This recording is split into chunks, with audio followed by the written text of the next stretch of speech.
تفہیم القرآن، روزانہ ایک رکوع، ترجمہ و تفسیر کے ساتھ قرآن کو سمجھیں۔ سبسکرائب کریں اور جڑے رہیں۔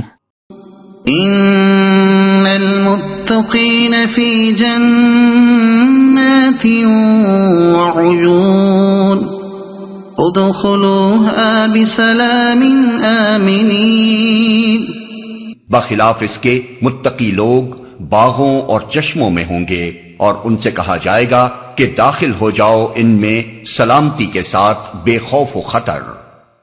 متقی لوگ یعنی وہ لوگ جو شیطان کی پیروی سے بچے رہے ہوں اور جنہوں نے اللہ سے ڈرتے ہوئے ابدیت کی زندگی بسر کی ہو۔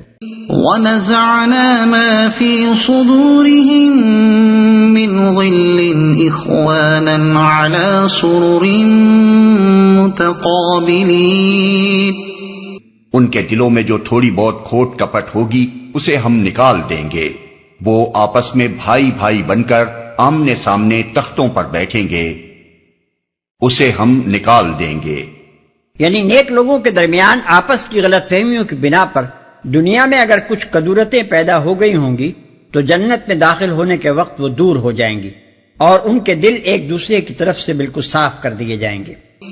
لا يمسهم فيها نصب وما هم منها بمخرجين۔ انہیں نہ وہاں کسی مشقت سے پالا پڑے گا اور نہ وہ وہاں سے نکالے جائیں گے۔ اس کی تشریح اس حدیث سے ہوتی ہے جس میں حضور صلی اللہ علیہ وسلم نے خبر دی ہے کہ اہل جنت سے کہہ دیا جائے گا کہ اب تم ہمیشہ تندرست رہو گے، کبھی بیمار نہ پڑو گے، اور اب تم ہمیشہ زندہ رہو گے، کبھی موت تم کو نہ آئے گی، اور اب تم ہمیشہ جوان رہو گے، کبھی بڑھاپا تم پر نہ آئے گا، اور اب تم ہمیشہ مقیم رہو گے، کبھی کوچ کرنے کی تمہیں ضرورت نہ ہوگی۔ اس کی مزید تشریح ان آیات و احادیث سے ہوتی ہے جن میں بتایا گیا ہے کہ جنت میں انسان کو اپنی معاش اور اپنی ضروریات کی فراہمی کے لیے کوئی محنت نہ کرنی پڑے گی، سب کچھ اسے بلا سعی و مشقت ملے گا۔ نبئ عبادی انی انا الغفور الرحیم وان عذابی هو العذاب الالیم وَنَبِّئْهُمْ عَنْ ضَيْفِ إِبْرَاهِيمَ۔ اے نبی میرے بندوں کو خبر دے دو کہ میں بہت درگزر کرنے والا اور رحیم ہوں، مگر اس کے ساتھ میرا عذاب بھی نہایت دردناک عذاب ہے، اور انہیں ذرا ابراہیم کے مہمانوں کا قصہ سناؤ۔ یہاں حضرت ابراہیم علیہ السلام اور ان کے بعد متصلاً قوم لوط کا قصہ جس غرض کے لیے سنایا جا رہا ہے اس کو سمجھنے کے لیے اس سورت کی ابتدائی آیات کو نگاہ میں رکھنا ضروری ہے۔ آیات 7 اور 8 میں کفار مکہ کا یہ قول نقل کیا گیا ہے کہ وہ نبی صلی اللہ علیہ وسلم سے کہتے تھے کہ اگر تم سچے نبی ہو تو ہمارے سامنے فرشتوں کو لے کیوں نہیں آتے؟ اس کا مختصر جواب وہاں صرف اس قدر دے کر چھوڑ دیا گیا تھا کہ فرشتوں کو ہم یوں ہی نہیں اتار دیا کرتے، انہیں تو ہم جب بھیجتے ہیں حق کے ساتھ ہی بھیجتے ہیں۔ اب اس کا مفصل جواب یہاں ان دونوں قصوں کے پیرائے میں دیا جا رہا ہے۔ یہاں انہیں بتایا جا رہا ہے کہ ایک حق تو وہ ہے جسے لے کر فرشتے ابراہیم کے پاس آئے تھے، اور دوسرا حق وہ ہے جسے لے کر وہ قوم لوط پر پہنچے تھے۔ اب تم خود دیکھ لو کہ تمہارے پاس ان میں سے کون سا حق لے کر فرشتے آ سکتے ہیں۔ ابراہیم والے حق کے لائق تو ظاہر ہے کہ تم نہیں ہو، اب کیا اس حق کے ساتھ فرشتوں کو بلوانا چاہتے ہو جسے لے کر وہ قوم لوط کے ہاں نازل ہوئے تھے؟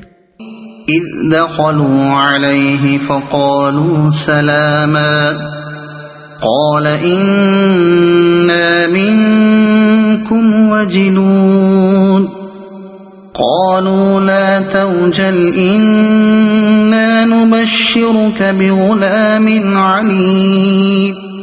جب وہ آئے اس کے ہاں اور کہا سلام ہو تم پر تو اس نے کہا ہمیں تم سے ڈر لگتا ہے۔ تقابل کے لیے ملاحظہ ہو سورہ ہود رکوع 7۔ انہوں نے جواب دیا ڈرو نہیں، ہم تمہیں ایک بڑے سیانے لڑکے کی بشارت دیتے ہیں۔ یعنی حضرت اسحاق علیہ السلام کے پیدا ہونے کی بشارت، جیسا کہ سورہ ہود میں بصراحت بیان ہوا ہے۔ قال ابشرتمونی علی ان مسنی الکبر فبم تبشرون قالوا بشرناك بالحق فلا تكن من القانطين قال ومن يقنط من رحمة ربه إلا الضالون۔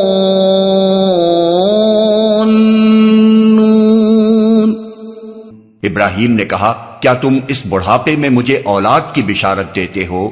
ذرا سوچو تو صحیح یہ کیسی بشارت تم مجھے دے رہے ہو؟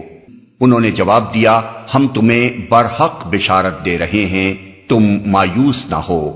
ابراہیم نے کہا اپنے رب کی رحمت سے مایوس تو گمراہ لوگ ہی ہوا کرتے ہیں۔ قال فما خطبكم أيها المرسلون۔ پھر ابراہیم نے پوچھا اے فرستادگان الہی وہ مہم کیا ہے جس پر آپ حضرات تشریف لائے ہیں؟ حضرت ابراہیم علیہ السلام کے اس سوال سے صاف ظاہر ہوتا ہے کہ فرشتوں کا انسانی شکل میں آنا ہمیشہ غیر معمولی حالات ہی میں ہوا کرتا ہے، اور کوئی بڑی مہم ہی ہوتی ہے جس پر وہ بھیجے جاتے ہیں۔ قالوا إنا أرسلنا إلى قوم مجرمين۔ وہ بولے ہم ایک مجرم قوم کی طرف بھیجے گئے ہیں۔ اشارے کا یہ اختصار صاف بتا رہا ہے کہ قوم لوط کے جرائم کا پیمانہ اس وقت اتنا لبریز ہو چکا تھا کہ حضرت ابراہیم علیہ السلام جیسے باخبر آدمی کے سامنے اس کا نام لینے کی قطعاً ضرورت نہ تھی، بس ایک مجرم قوم کہہ دینا بالکل کافی تھا۔ إلا آل لوط إنا لمنجوهم أجمعين إلا امرأته قدرنا إنها لمن الغابرين۔